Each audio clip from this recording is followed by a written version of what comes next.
He tries to hit your team from the side, Right. and he'll lose all of his speed and all of his damage. We've seen SKT handle Hecarim really well in the past. Hecarim is also one of these champions who rely on being able to like one-shot an AD carry. You won't do that against an Urgot building a Frozen Heart, having that shield as well, so he's able to stay alive against the Hecarim, meaning there's going to be less targets for Dyrus to one-shot. But I like the way this pick and ban phase has been going. At first with SKT that's taking Urgot first pick, Team Soulmate knowing, okay, we don't have to pick Kalista then in first rotation. That was pretty smart from them. And this lane, Kalista Thresh, it's just so strong overall. The fantastic gank pressure you have in that lane 2v2. Late game as well, when you can throw in that Thresh here. You just have so many ways of playing around with these two champions. It's also worth noting that Bengi is up until this point professionally undefeated on Rek'Sai, 5-0 record so far. It's been a very effective pick for him. Looks like it will be Kalista Thresh locked in for TSM, a pretty devastating bot lane for Wild Turtle and Lustboy. And what are the final two picks going to be for SK Telecom? Hovering over that Alistar right now, and we've seen SKT do this in the past, pulling back, just playing ultra tanky, and it's worked really well for them so far in Korea. We often see Urgot, Alistar as a lane. It does tell me we will get a different mid lane pick for Faker, not the Urgot for him. Yeah, obviously need some AP. Azir and Cassiopeia will be the two obvious ones. Right. For Faker, he did show Azir already today. Cassiopeia. For it himself. Obviously a blind pick for him, and what can Bjergsen pick into it in this situation? This is really kind of ideal for him, you know, being able to pick whatever you want that you think will work best against Faker's Cassiopeia. Yeah, I quite like Azir into Cassiopeia as a lane matchup, if Bjergsen wants to play it. Obviously very skill focused in there, but I will give the edge to Azir because of the fact he can outrange Cassiopeia. And he has that all-in potential with the ulti as well. You gotta be careful though, because you know Faker's gonna run that Ignite. He doesn't know that Cleanse is a summoner spell, I'm pretty sure. Very true. Well, he will be the target though in team fights. I mean, you're not gonna dive the Urgot if you're the Hecarim. It's gonna be straight at Faker every single time. That's another thing to keep the Hecarim from coming in though, you know? That's very true. That's very true. So Ziggs, I might see him take that a little bit safer. He's been playing well. This is honestly a very good pick into Cassiopeia. What I like about Ziggs in this matchup or against Cassiopeia is the fact that Ziggs offers so much zone control with the minefield, with the satchel, and obviously Cassiopeia is a fairly low-range mage who has to get close, constantly be able to spam her Twin Fang. You can stop that in teamfights if you have proper minefield attachments from the Ziggs here. And basically also the backline threat you do have with your ulti, making it very tough for Faker to position himself, because he's gonna be the guy Dyrus is gonna jump towards. The ulti from Bjergsen is gonna fly there. You might even see Lustboy being thrown in the face as well to try and take him down and start the fight. One thing that I'm looking at right now is Dyrus is opting to go for the Ignite on the Hecarim here, and I almost feel that if you can get that exhaust or the smite down onto the Cassiopeia, you may have a better shot here, considering that there's one major damage threat on this team. Seems a bit dangerous too, you know, for having no flash, no way to really escape things. We've seen a lot of other league players liking to spend their summers at Camp Dyrus, so we'll see if that continues. I'm normally a very big fan of Ignite Hecarim because I feel like you can do a lot more in the early game and in terms of mid-game. However, in this case, Smite would have been super effective for himself, also in terms of the late game scaling on Hecarim with that Cinderhole. And if we're going to see the lane swap as well. Now, TSM probably won't be looking to lane swap here. I don't think we'll see a lane swap, simply because I don't like Urgot in lane swaps, and I see very few teams ever opt to do that. Normally when they run like Alistar or Urgot together, they just sit and farm, get the tier on Urgot, then they start being a bit of a bully, and then they take standard lanes instead of swapping the Urgot around. All right, and of course, tweet at us who you think is going to win. Hashtag SKT win or hashtag TSM win. It is time, guys, to get into the game. Welcome to Summoner's Rift. SK Telecom T1 versus Team Solo Mid. Our final game here in day one of the mid-season invitational. Yeah, and as keep talking about the two top laners, Marin and Dyrus here. Obviously now has a pretty good laning phase against the Hecarim, and but there's one little thing you can do with the Hecarim. You just start Flask, no potions, you do a camp at level 1, and then you go back to base and you buy a cloth armor. That's gonna help you a lot in the early stages of this lane. You will also get that level 2, and you can go pretty aggressive and trade with your Ignite. It's something a lot of Western Hecarim players like to do. Very cool. Can also TP right back to lane if he wants to. While a fairly safe level 1 from both sides here. Looks like a pretty standard ban. Iris Taking a look at the Krugs up on the top side. Hey man, for these teams, there are no standard fans. The best, right? All right, they don't agree apparently. I tried. The interesting position on the side, but doesn't look like we're going to see anything too interesting out of this level 1. No one grouping up, and Wild Turtle and Lustboy looking to take that Gromp and start pushing in very aggressively early on with the Kalista. Yeah, Kalista into Urgot. Good lane for Kalista herself. Not one where she can necessarily destroy the Urgot, but the fact that if you get a few spears down, you can take very easy trades and you can dodge around that E of the Urgot fairly easily with your jumps as well. So Turtle and Lostboy definitely looking to play aggressive in the lane. And I like the fact that Pig is strong to the lane, because we just talked about this before we even went into champs, like how control of the bottom side of the map is so important for both teams. SKT wants to control so they can create picks around it and take a dragon for it. And Team Soulmate obviously wants it because they never really seem to gank for Dyrus himself, and they want to stop SKT from getting these early dragons and roll towards number 5, which is a thing they've used so often in Korea to win games. Very true. Bang & Wolf going to have to play back right here after the Gromp is taken by Team Soulmate. Faker and Bjergsen playing pretty aggressively. And, you know, as we saw earlier today from the Besiktas game, Faker plays pretty much at 1 speed, and that is extremely aggressive in lane. It does make him vulnerable to ganks, but not a lane swap coming in, it does sometimes get a little bit harder. Yeah, level 2. Gotten a little bit earlier for TSM here. Let's see if they can press that advantage. Look at Dyrus. Boots. Oh, boots. Okay. After. I think Pot Armor is so much better against Gnar in the lane, just to have a bit more sustain that way through the armor. The boots itself doesn't really offer him a whole lot. I mean, he's obviously Hecarim, so he does get a bit of extra damage from it. And maybe he's just looking to try and close the gap on the Gnar, but the problem is he's going to get boomeranged every single time he tries to go forward. And Marin's just going to try and kite him anyway. And pushing so far up in lane too without any sort of escape summoners makes him a little bit vulnerable, as Bengi may demonstrate right now. Coming through, Dyrus already low. There's a knockup. Dyrus in big trouble. First blood goes to SKT. Bengi, he was a bit too far up, wasn't he? So if we take a look at the pathing right there, starting on the red buff, going right for the blue buff after taking the Raptor. So he was a little bit fast right there, but even so, Dyrus a little bit unawares. You have to be so considerate about that gank path as you push up to the turret. Yeah. But Marin gets him right where he wants him. Marin baiting really well too. He got the ignite out of Dyrus, kind of in a little bit of desperation too. And we did get to see the early start in this lane between Dyrus and Marin, but typically on Hecarim, you don't want to push the wave because obviously you're not running a flash. Yeah. And Rek'Sai has so many ways of getting over certain walls to gank you. Bengi might try another one in the mid lane. We talked about Dyrus before here, or after. No flash though. Yeah, that's true. He's going to take the Raptors as he kind of mulls it over. But typically, again, for the Hecarim top, what you want to do is you run to the Gnar outside of the minion wave and you start trading. You don't push the minion wave yourself. You're going to be happy that Gnar is going to try and auto-tech trade with you and push the wave back instead, and you just sit fairly safe. Oh boy. Now he might die a second time because Bengi is not spotted. He's going to come around. Oh, Dyrus. Dyrus going in onto Marin. Now he tries to... Oh, no, he's not fleeing yet. Just waiting for the poke. Man. He wants some poke from the Gnar first so they can take down Dyrus, because he's obviously not going to move away from the minions. And they want that rage bar. Coming in, Dyrus in a little bit of trouble. Look at Faker Faker's moving here. up. Fleeing Faker, they're trying to cut him off. Dyrus running into the enemy jungle. He's deep behind enemy lines now. And I don't think this is going to end well for Hecarim.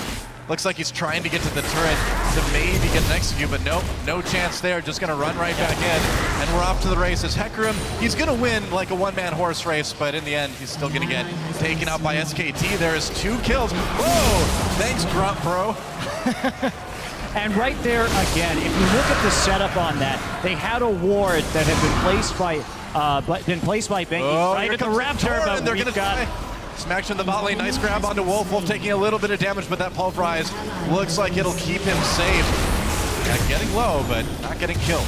I really want to talk about that because the setup was so good. There was no way for Bjergsen to help in that top side yet. Faker had the angle onto the top side of his lane. They had a ward right there, and Santorin has not been playing the top side of this map at all since he started off at his Krugs. There's no counter ganking for Dyrus as he's coming forward.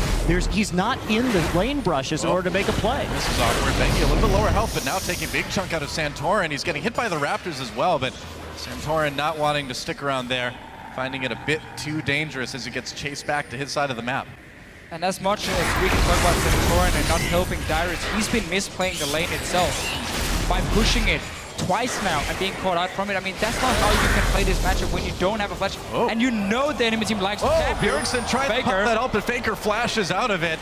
Escapes there, but Bjergsen with a little bit of a win in lane. Yeah, has to burn both summoners to get out of that as well. So Faker playing aggressively. Dyrus now trying to get in. Revenge of the Dyrus Faker. Can he get away? No more summoners. Now taking a lot of damage. Good bait from Dyrus. Yeah. Coming in, saying, okay, I'm going to be caught on the tower. Nope, just going to turn around and obviously just get an ulti away from Faker here. Try and clear out the waves of Bjergsen. Some very effective trading. We mentioned how the Ziggs into Cassio is a fairly decent matchup.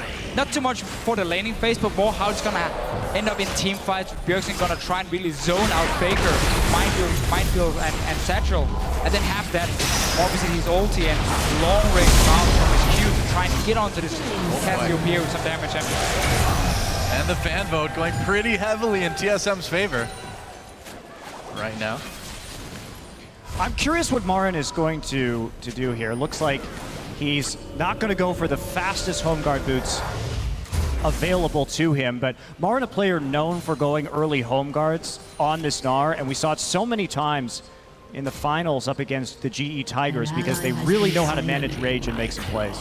Yeah, speaking of making plays, Lustboy coming down here. Doesn't look like they'll be able to catch people. No, he's going to bring Santorin in on the Lantern, but it may be a little bit too late already. We'll see if maybe Wild Turtle throws him in with the ult. Nope, no chance there.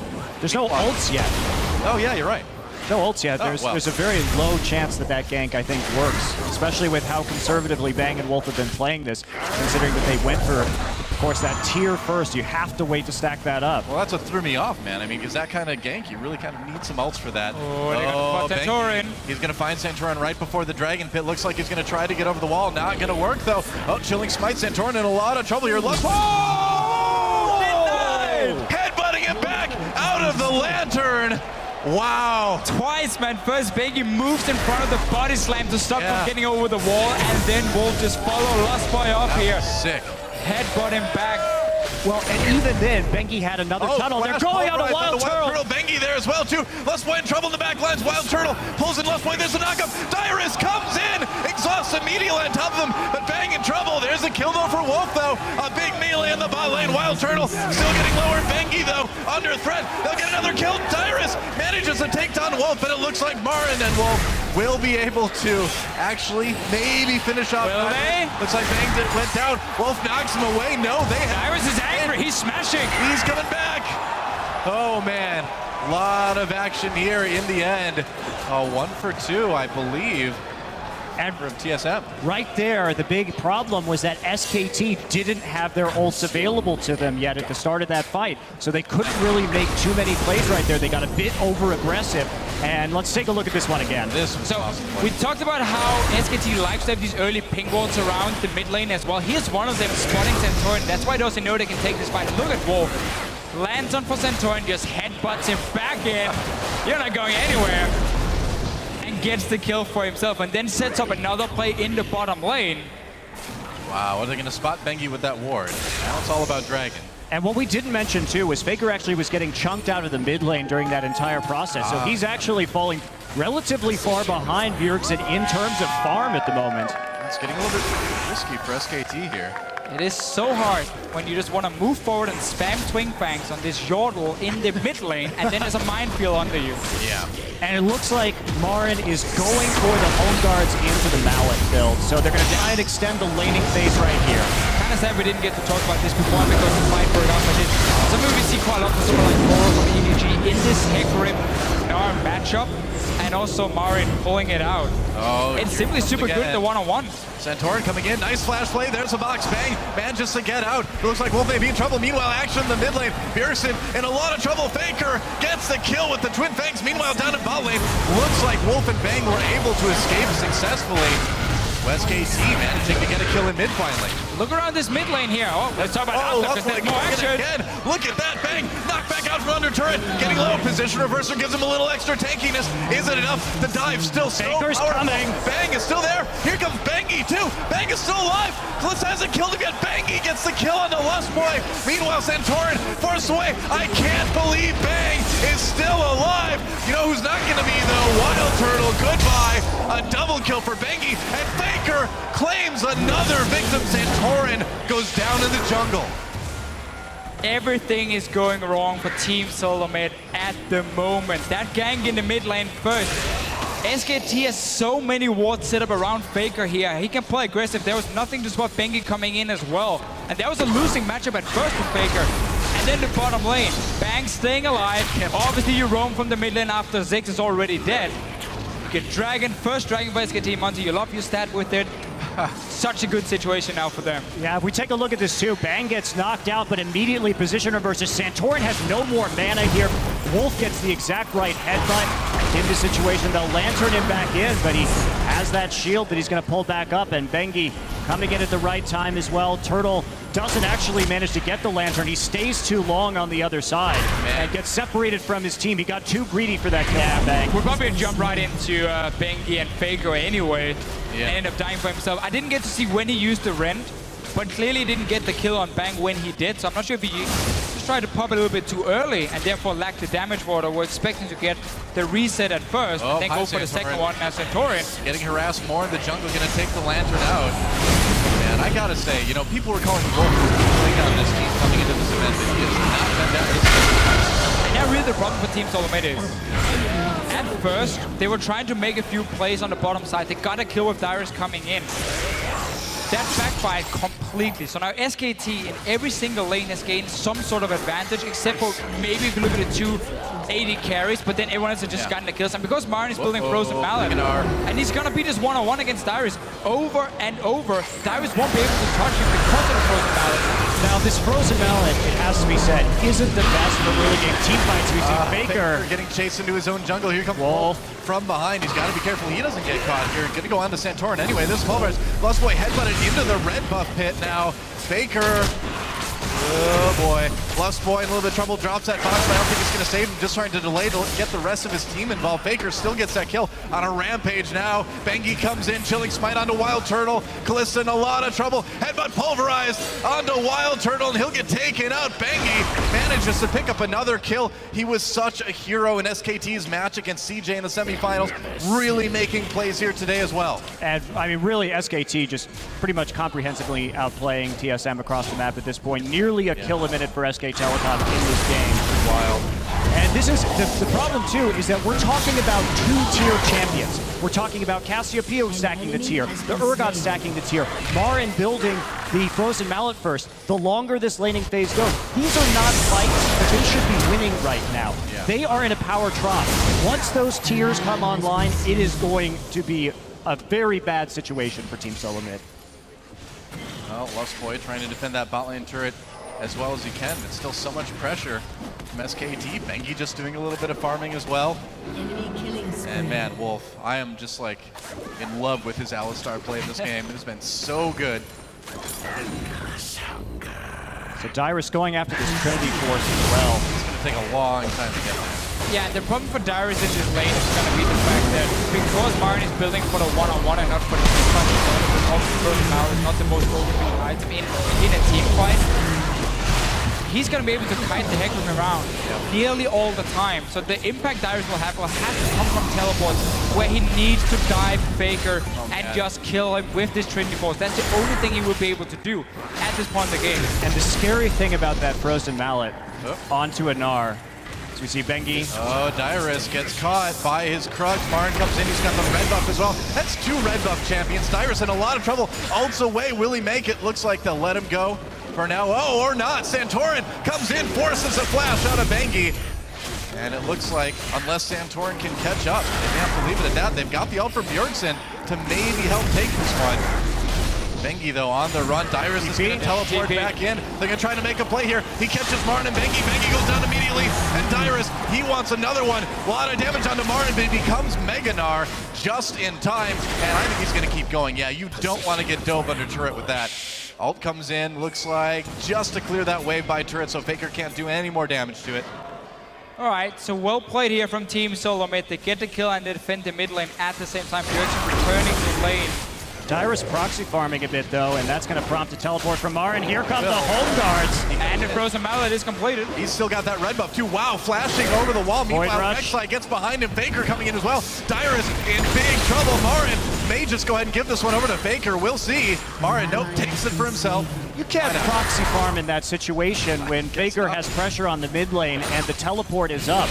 And the Void Rush is up as well. There's too many ways to get collapsed on in that situation. Extremely unsafe move. Especially like you're saying with that Frozen Mallet finish and the red buff still on Marin. There's almost no way you escape from that. That's really been a problem for Dyrus. He's been playing very, very aggressive and very greedy, honestly, in this lane phase from the start. Yeah. Getting in the lane level 2, pushing it instantly, and just getting ganked. It just seems like there's this desperation from this play right now that doesn't need to be there. I agree. Tears are going to be fully stacked soon. And that means they will be. Both physically and metaphorically. Santorin manages to spot that ward, so they'll get a little bit of vision back in their own jungle. The next dragon is up in about 40 seconds now.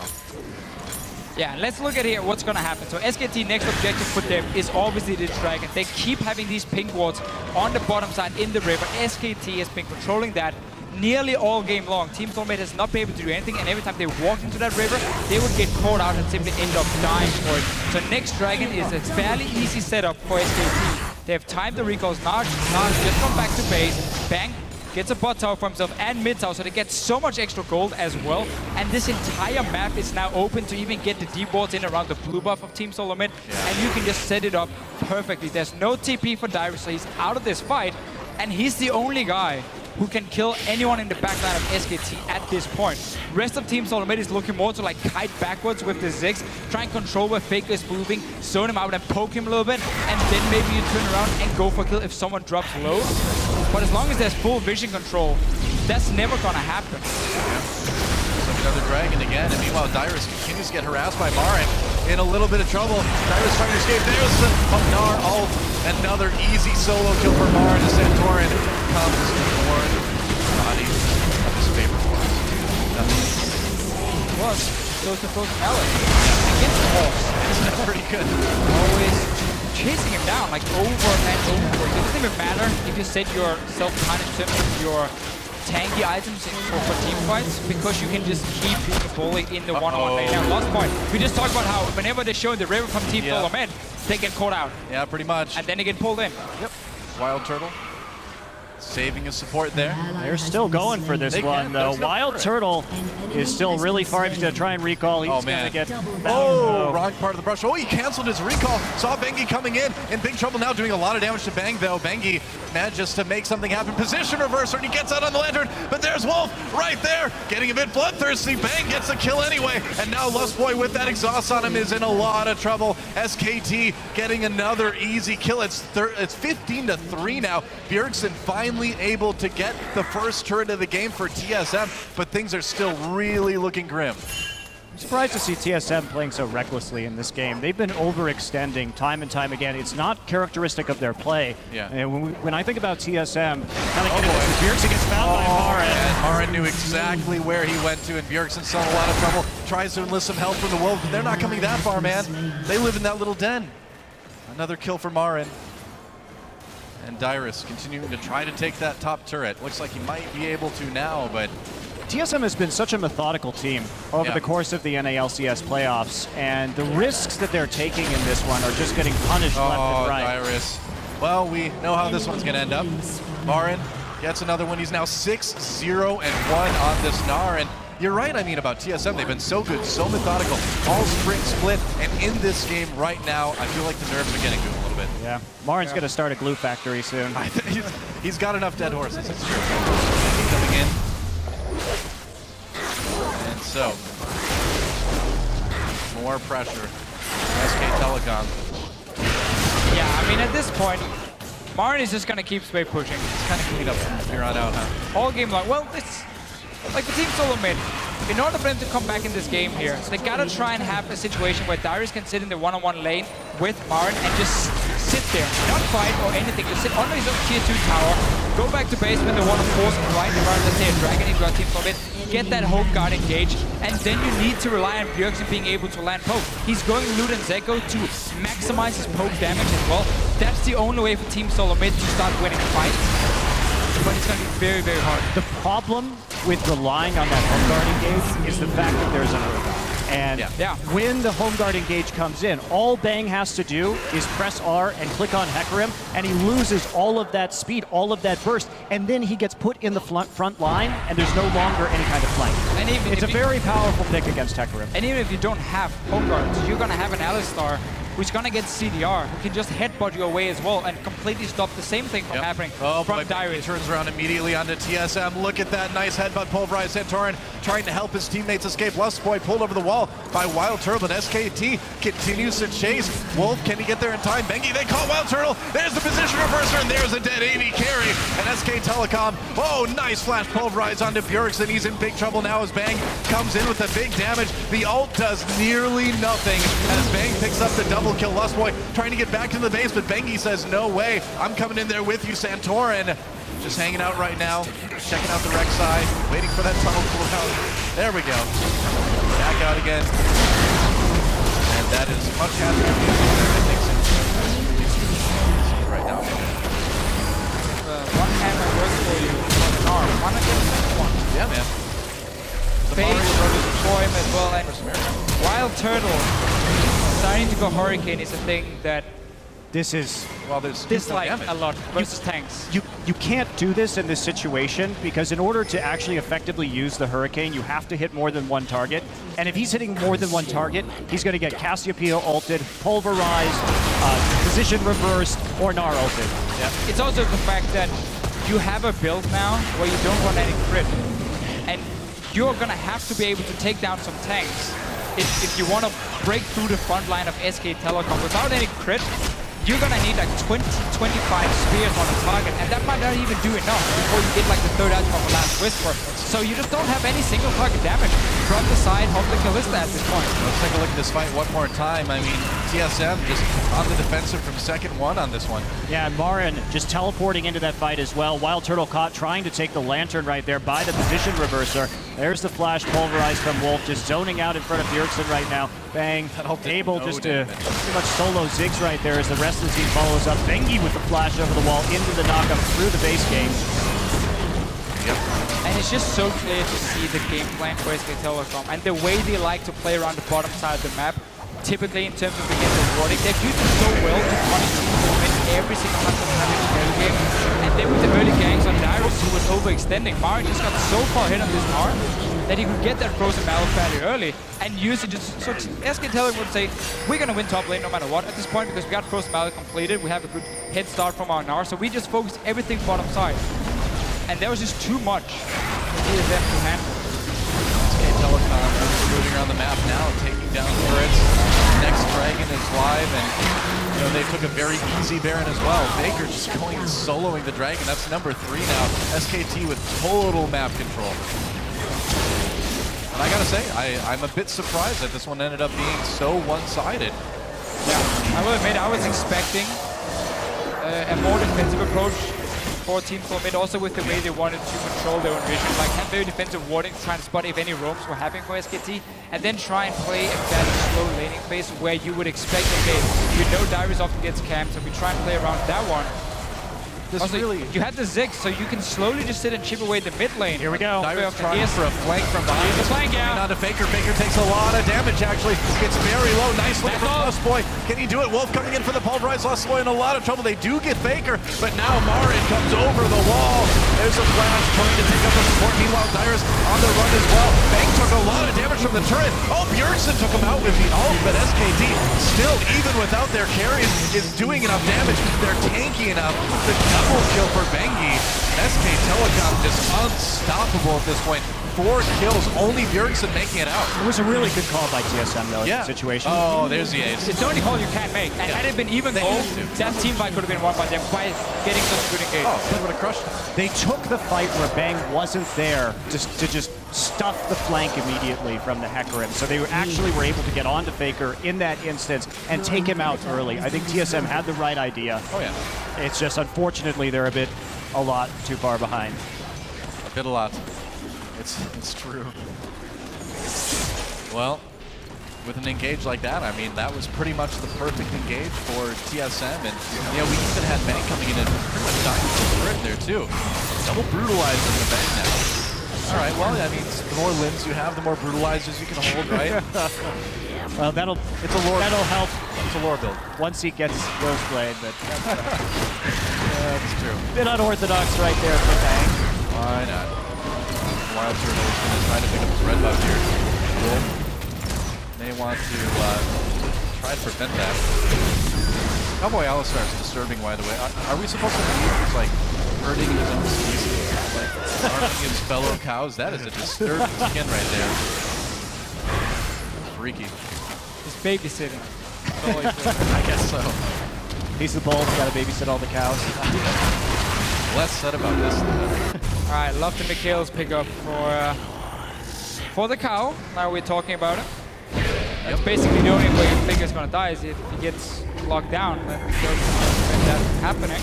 Bengi spotted in the jungle here. We'll see. Force retreat into his own jungle. He's gonna run down the guard. There's Marin right there, and Wild Turtle trying to hop backwards. He's got that red buff. He's going to take it off the Lantern. Oh, Marin chasing deep, gets hit with that death sentence, so he needs to be careful. He's so tanky, though. And again, this build from Rasmussen just doesn't do a ton of damage. Very unfair situation also for Wild Turtle, being as Team Solomid is so far behind. Obviously, I mean, as an AD carry right here, you feel very, very useless against so many tanks. Look at Bang. For himself. He will have a little bit of extra wave clear with the Hurricane, but that's about it for him, honestly. And you already have the Ziggs, so that shouldn't be your priority. Right. For Team Solomid. Bjergsen with the loot and Zek, obviously just trying to maximize whatever damage he can get from that Q. If he does the full rotation of spell. Coming in, there's an knock-up onto Wolf. Looks like they caught him. Bengi coming in. Wolf still very, very tanky. Tyrus ults. He does manage to connect with Faker, but now he's on his own with Faker. I don't think you want to be there. Meanwhile, the rest of SKT has invaded the base. Tyrus still running from Faker. Looks like he might escape. Will the poison be enough? Meanwhile, Lustboy goes down in the mid lane. And Marin still putting all that pressure onto bot. And will Faker actually find Dyrus? I think he will. Oh, no. Dyrus actually made it out. Faker actually opting not to use Ghost on that chase right there. A little bit weird. He definitely could have caught him if he had wanted to move the Summoner, but instead holds onto that one for a little bit longer. Zigzol still clearing out these waves. So SK Telecom hasn't actually really cracked this base yet, but they will on this one. Well, yeah, there goes the inhibitor turret right now, and it looks like the inhibitor is pretty vulnerable at this point. They're going to back off. Just playing it safe. Bengi coming in, and one of his tunnels basically right at TSM's front door. But Dragon up in a minute 30, Baron up in a minute. SK Telecom, this is the time for them to pull back, play methodically. You don't want to give any chances to TSM at this point. Just wait for Baron to respawn. Play around it once again. You had such a good ping ward setup before near it, and then you warded up the jungle of Team Solomid. Chilling spine onto Dyrus. They're going to try to slow him down. Marin about to go Mega Gnar as well, too. Not a lot of members of TSM there. Lustboy could come in to help with the Lantern. Nope, everybody from TSM coming down to support that. But again, it's just chunking people out. It's just keeping them back and trying to help keep control of the map to easily go back and take a Baron or a Dragon a little bit later. Always keep every single minion wave pushed up. Yep. So you know that there's 3 lanes they have to defend. And if they ever show without a teleport, without a global, well, then you just go straight for this Baron, which is spawning in 10 seconds from SKT's side. And I mean, worst case almost for SKT is that Team Solomid try and go out and stop it, and then you just get an open fight, which is also what you want, because you want to get the Ziggs away from these towers, so he doesn't just sit and wave clear. So there's barely any win-win situation, except Ziggs ulti, stealing Baron, calling it right now.